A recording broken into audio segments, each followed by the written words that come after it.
চাণক্য একাডেমিতে সকলকে স্বাগত। আজকে দেখো আরেকটা শর্ট ট্রিক্স অঙ্ক নিয়ে হাজির। সেটা হচ্ছে 7 দ্বারা বিভাজ্য নিয়ম। একবার দেখলে অবশ্যই তোমরা কিন্তু আর ভুলবে না। ঠিক আছে, চলো দেখি নিয়মটা আমি বলে দিচ্ছি, সবাই দেখবে। কি দেওয়া আছে এখানে? 63,275 আর 50,386।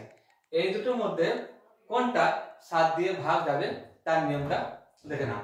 কি করছি ফার্স্ট টাইম দেখো, এখানে কত আছে? 63,275।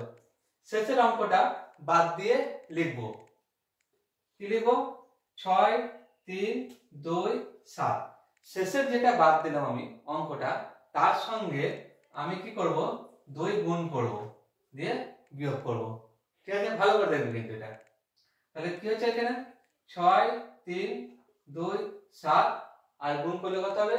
10, বিয়োগ করলে কত হবে? আমাদের 6,317। 6,317। সেম একই প্রসেস। আবার কি করব? শেষের অঙ্কটা আবার বাদ দিচ্ছি, খেয়াল করো। আবার শেষেরটা বাদ দিচ্ছি। তাহলে কি লিখব? 631 মাইনাস শেষের অঙ্কের সঙ্গে আমি কি করব? সবসময় 2 গুণ করব। যে সংখ্যাটা আমরা গুণ করব, শেষের অঙ্কটা বাদ দিয়ে যে সংখ্যাটা পড়ে থাকছে তার সঙ্গে আমি বিয়োগ করব। এটা কিন্তু নিয়ম। অর্থাৎ আমাদের কি সংখ্যাটার অঙ্ক সংখ্যাকে কমিয়ে আনা, যাতে আমরা বুঝতে পারি যে সংখ্যাটা 7 দিয়ে ভাগ যাবে। ঠিক আছে, তাহলে এখানে 631 মাইনাস করছি, এখানে দেখো 14, তাহলে 7 1 617। 617 আবার একই সেম প্রসেস আমরা কি করছি দেখো, 61। 7টা বাদ দিচ্ছি শেষের অঙ্ক, তাহলে 7 এর সঙ্গে 2 গুণ করো, তাহলে 61 মাইনাস 14, তাহলে কত পাচ্ছি এখানে দেখো? 47। খেয়াল করো কত? 47। 47 কিন্তু আমাদের 7 দিয়ে ভাগ যায় না। ঠিক আছে, তাহলে এইটা কিন্তু আমরা দেখে নিলাম 7 দিয়ে ভাগ যাচ্ছে না। এর পরেরটা আমরা চেক করে নিতে পারি একই প্রসেসে। দেখো এটা কি হচ্ছে।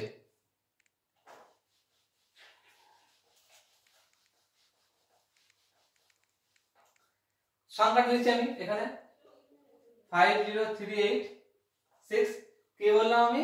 যে শেষের অঙ্কটা বাদ দিয়ে বাকিটা লিখবো। তাহলে এটা লিখছি আমি 5038।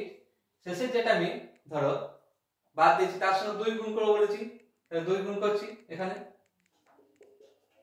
ঠিক আছে, তাহলে কত আছে? 5038 বাই 12।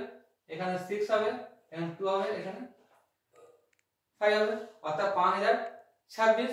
সেম একই আমি শেষেরটা বাদ দিচ্ছি। কত হয়েছে? 502। 502 শেষের অঙ্কের সঙ্গে 2 গুণ করব, তাহলে 12 হচ্ছে। 12 বিয়োগ দাও, তাহলে কত হচ্ছে দেখো? ঠিক আছে, তাহলে কত হচ্ছে? 490। 490 দেখো 7 দিয়ে ভাগ যাচ্ছে। তাহলে এইরকম ক্ষেত্রে আমি কি বলবো? হয়তো 7 দ্বারা বিভাজ্য অনেকগুলো সংখ্যা আমাদের দিয়ে দিই, 4টা অপশন দিয়েছি ধরো, এবং সংখ্যাটার অঙ্ক সংখ্যা আরো বেশি দিয়েছে। তাহলে প্রত্যেকটাতে তোমার 7 দিয়ে যদি ভাগ করতে যায় তাহলে অনেক টাইম লাগবে। এইভাবে যদি চেক করে নাও দেখবে তাড়াতাড়ি হবে। নিয়মটা আমি আবার একবার বলছি, কিভাবে করবে?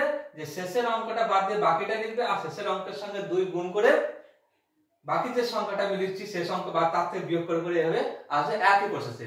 ঠিক আছে, এইভাবে তোমার আয়ত্তে যতক্ষণ না আসছে তুমি ততক্ষণ এটা চেক করে দেখতে পারো। ঠিক আছে, আশা করি প্রত্যেকে এই নিয়মটা ভালো লেগেছে। অবশ্যই যদি ভালো লাগে তো কমেন্ট বক্সে অবশ্যই তোমরা তার জানিও, এবং শুধু তাই নয়, ইউটিউব চ্যানেলটা অবশ্যই তোমার বন্ধুদের কাছে শেয়ার করে দিও।